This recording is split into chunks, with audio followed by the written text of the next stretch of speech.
All right, my AP Literature friends. So in this writing workshop, I'm posing the question, so how do I write the introductory paragraph for FRQ1? So what we're going to do is take a look at the last 3 exams. So that would be Richard Blanco Shaving, I's the Man with the Saxophone, and PK Page's The Landlady. And what we're going to do is just a little crash course on how to get anchored in that thesis, but ultimately trying to do so with a little bit of flair, some pizzazz, some spunk, so that we're in contention for the sophistication point. So I'm going to jump right in, and I'm going to go right in order. Blanco first, I, and then PK Page. And what I've done is I have 3 exemplars for each, and I'm going to show you my inverted thesis template. So all FRQs for AP Literature, you can use my inverted thesis template. And I'll make follow-up videos for FRQ2 and FRQ3 in the coming days because it's test prep season. So I'll get on that as soon as possible. So in order to get my students to write in this manner, and especially at this level, I've had to Bob Ross my instruction quite a bit. And I'm that guy that's always peddling that question. What if we taught composition like Bob Ross teaches painting? And in asking that question, all I mean by it is this, is that we get to the proverbial easel and canvas and we paint with our students. We position ourselves as the expert writer in the classroom, just as Bob Ross positioned himself as the expert painter, in the joy of painting. And we could follow his lead. I like it when students can follow the teacher's lead. So when I teach at National Writing Project, I always encourage my teachers to, put down their fear and just show students exemplars and models that you, the teacher, write. And here's the kicker. Bob Ross used a heuristic. In composition, we call it a template. He used something called the wet on wet technique every single time he did a natural landscape. And every single time I do an FRQ for AP Literature, I use a template, one specific template for my introductory paragraphs, which is the inverted thesis. And then for the body paragraphs, I use something called the syllogistic method. And it works like a charm every single time. It demystifies the process for kids. And, kids are like, hey, Mr. Kuhn, this is kind of like a cheat code or a hack for a video game. And it kind of sort of is. It really just kind of unpacks how to do it, and it takes the guesswork out of the equation. So here's what I do with prompts. So every single prompt, going back into the 1970s for the poetry passages, the College Board implicitly asked 2 questions in all of these prompts. And again, this is kind of cheat code sort of stuff. So the first question is, what is the authorial intent? Some people say universal truth, universal theme, the exigence. I call it authorial intent. And then the second question is, how does the author construct meaning? And for my inverted thesis, this is how it works. My students will take 3 sentences to answer what is the authorial intent, and 1 sentence, how does the author construct meaning?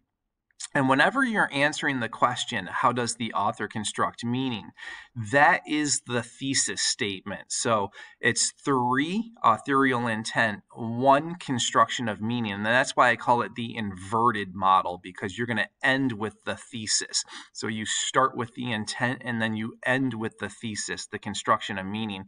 And I'll unpack that in the following slides here. So this is what the declarative looks like.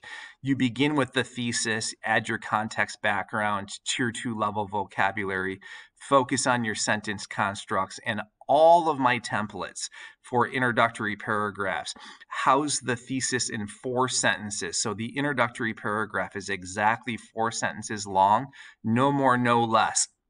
So I'll suffice to say, if you're interested in learning about my declarative thesis, check out my videos for rhetorical analysis. So for rhetorical analysis, we always declare.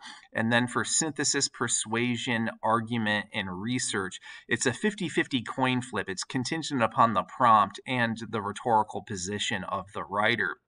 where you can declare or invert.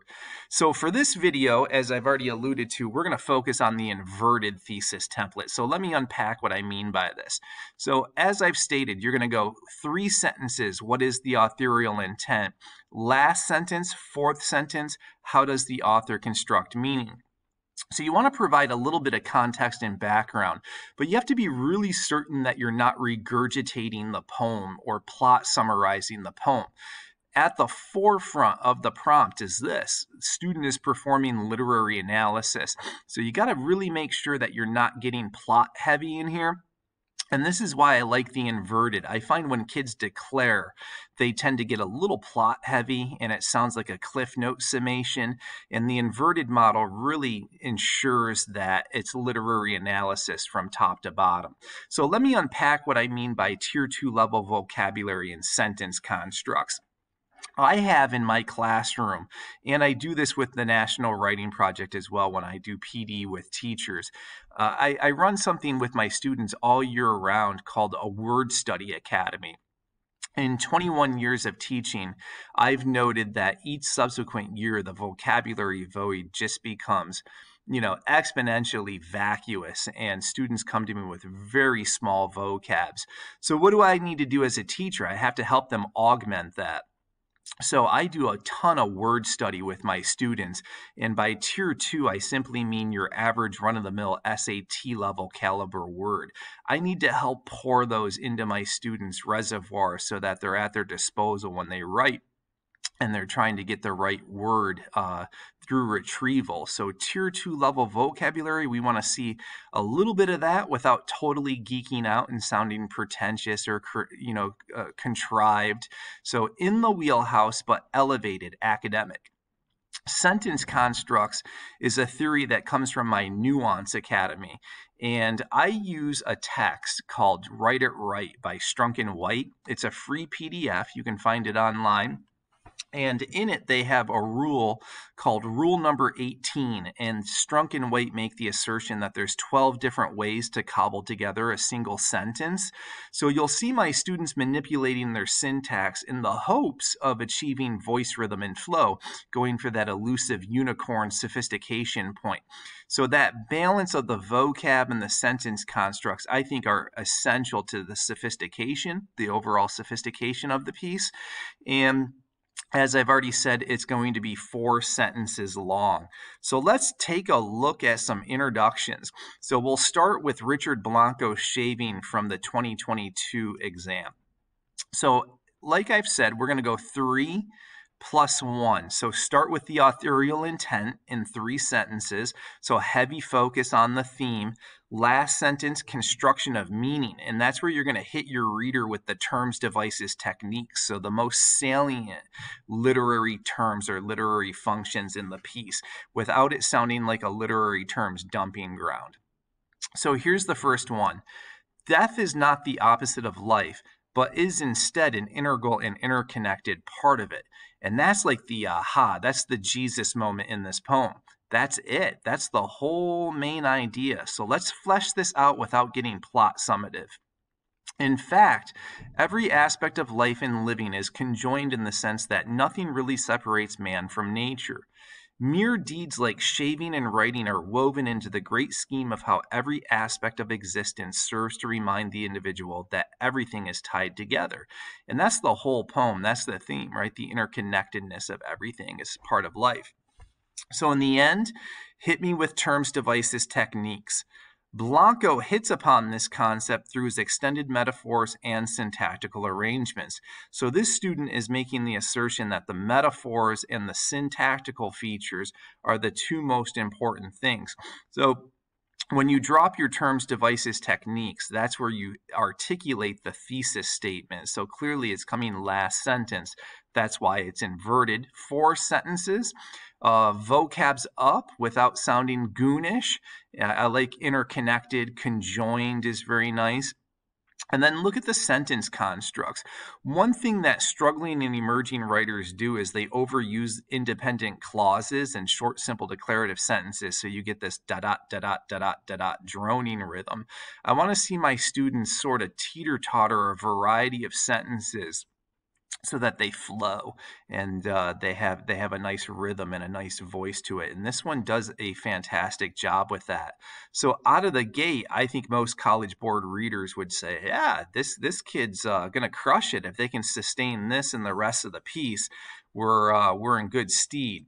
So student number 2 steps to the plate.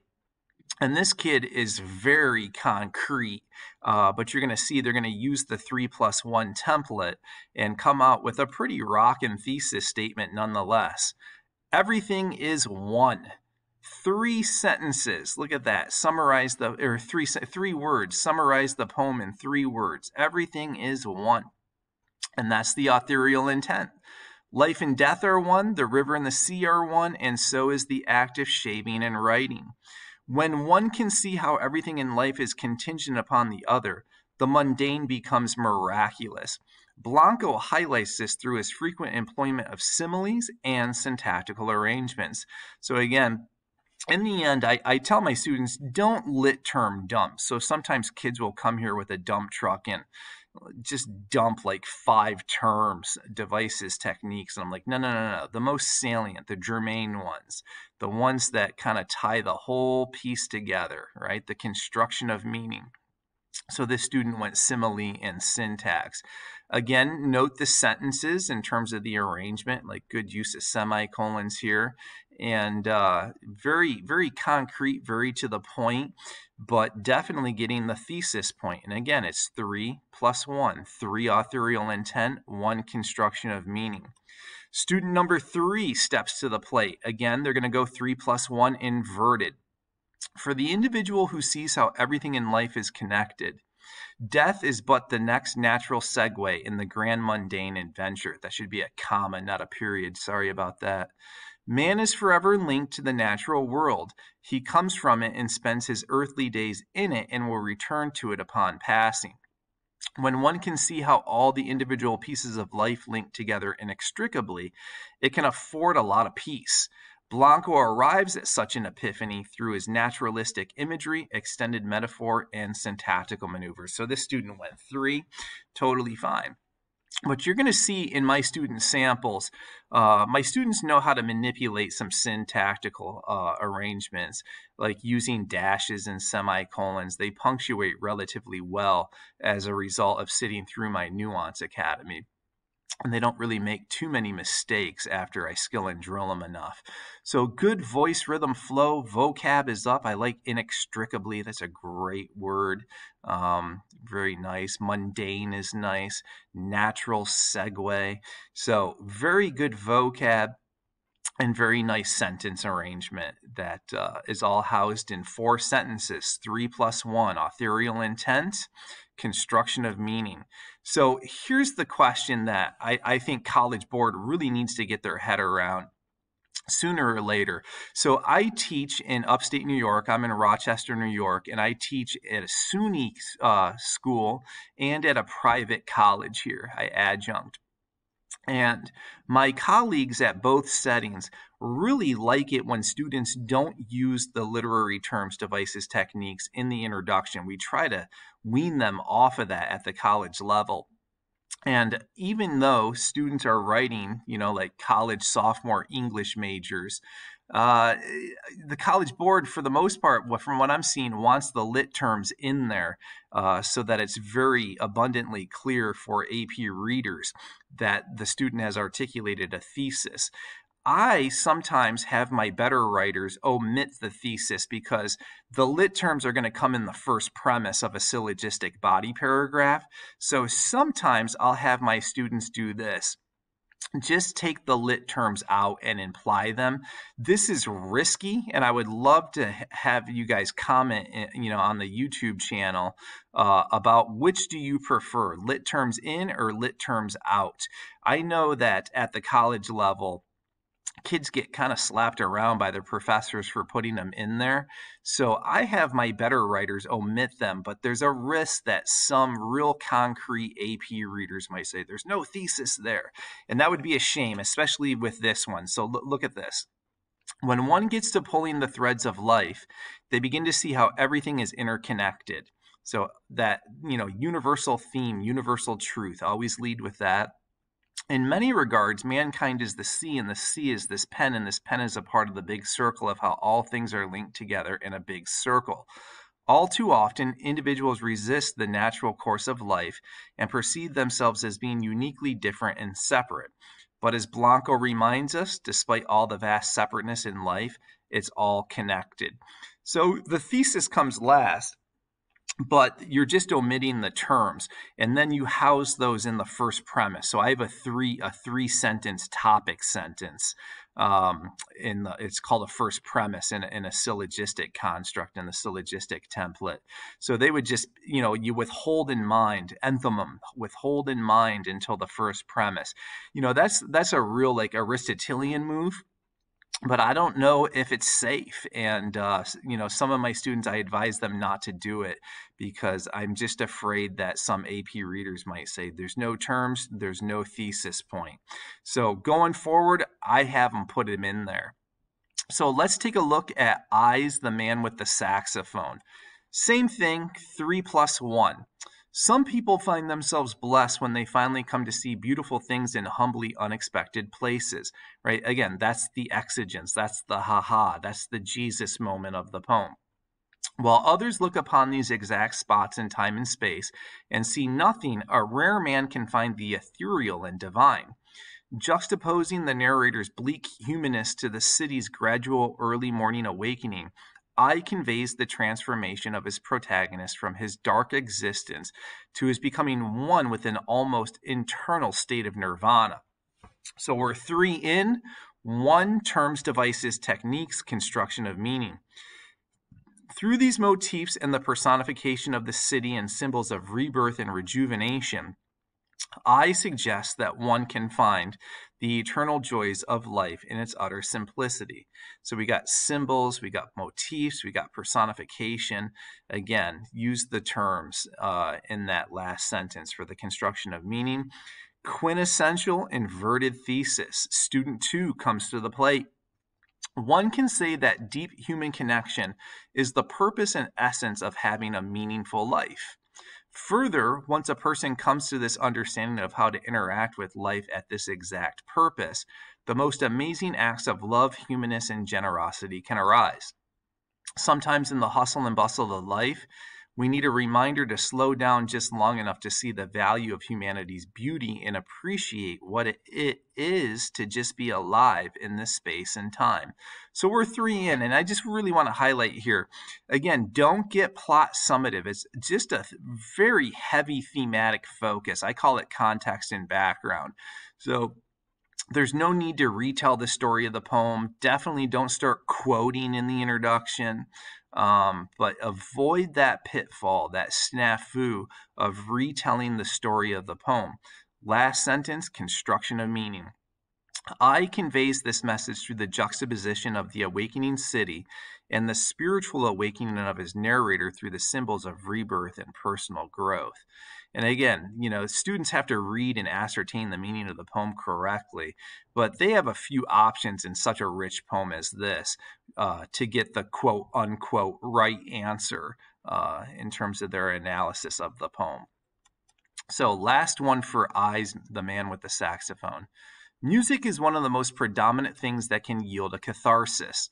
While self-inflicted misery and pure joyfulness can be intensely attractive states of being on their own, when the two live side by side, great moments can be created while paradoxically negating the former.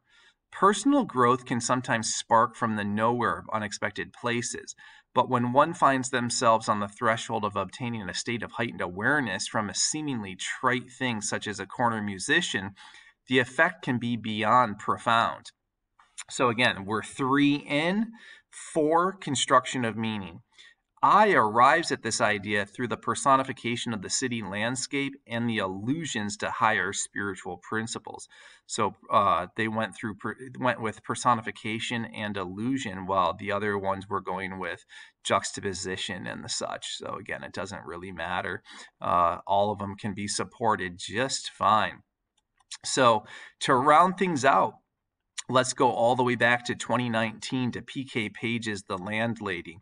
Again, we're sticking to this. End with the thesis, context background, tier 2, sentence constructs, exactly 4 sentences. So this poem, I think, is the easiest of the 3. It's pretty straightforward. My students did very well on this one back in 2019.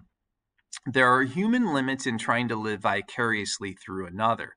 No matter how determined one is to gain full access into another's intimate life, there's always a barrier that ironically keeps the voyeur locked out. Page's landlady comes to know of this reality and that no matter the degree of her prying, her tenants will always remain somewhat alien to her given the nature of their detached interactions. So we're 3 in. Again, always 3 plus 1.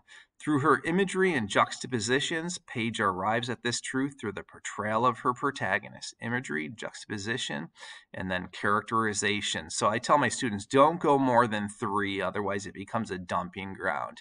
So this student read it correctly, and again, out of the gate, blazing speed, solid foundation. They can crush the rest of the essay.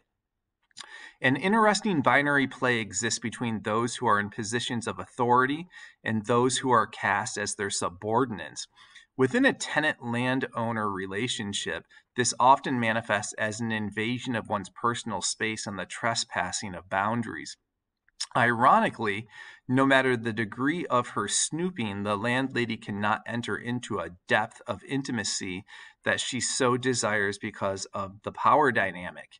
Through imagery and a series of contrasts, Page alludes to the extent to which hierarchies of power shut down human relations and render intimacy impossible. So you can see, I mean, we're many in here. You've seen a number of these. That even though students are using a template, it does not stifle their voice, does not stifle their reads, it doesn't stymie them in any ways. You're seeing a good diversity of read and interpretation. But in terms of housing the thesis, it's always that 3 plus 1 paradigm. So 3, authorial intent, 1, construction of meaning. So here's the last one. Start with the universal truth, the universal theme. Page suggests that as long as those wielding power manipulate their position of authority, they invite their own self-isolation no matter the extent to their prying and peeping. The tenant-landowner dynamic does not lend itself to a relationship based on equity, but instead of subordination and power. Unwilling to accept this, however, the landlady invades the lives of her tenants to learn of their intimate lives. But in the end, the power binary prevents this from happening. Through her imagery and contrast, Page's protagonist sadly comes to an awareness of this stark reality. So again, in all of these, note the vocab, note the sentence constructs, great voice rhythm and flow. And you can see in all 9 examples, my student writers have moved far away from the, independent clause, train wreck of, stacking parallel sentences atop of each other. And then they just carry that discipline throughout the rest of their essay, keep the vocab elevated and academic, focus on those sentence constructs, always trying to get voice rhythm and flow, get that unicorn point, get the sophistication point. So that is it for intros for the last 3 AP literature exams, FRQ ones. So if you have any questions or want to give your hand a try at this, feel free to reach out at teachingwritingcoach@gmail.com. Also note that I am a lead teacher with the National Writing Project, and throughout the year, the calendar year, not just the academic year, we offer a series of professional developments together. And check out my website at www.teachinghowtowrite.com for those PD offerings. We're always updating and changing and adding, and we have a wide variety of things from my alternative grading methods to AP strategies for success. We have crash courses on my Word Study Academy, my Nuance Academy, if you want to take a deeper dive into that. And then, of course, all things templates. So we get into intros for the other FRQs and the body paragraphs as well. So I hope this serves you well and you can use it to help your students out come exam time. Be well, happy teaching, happy writing.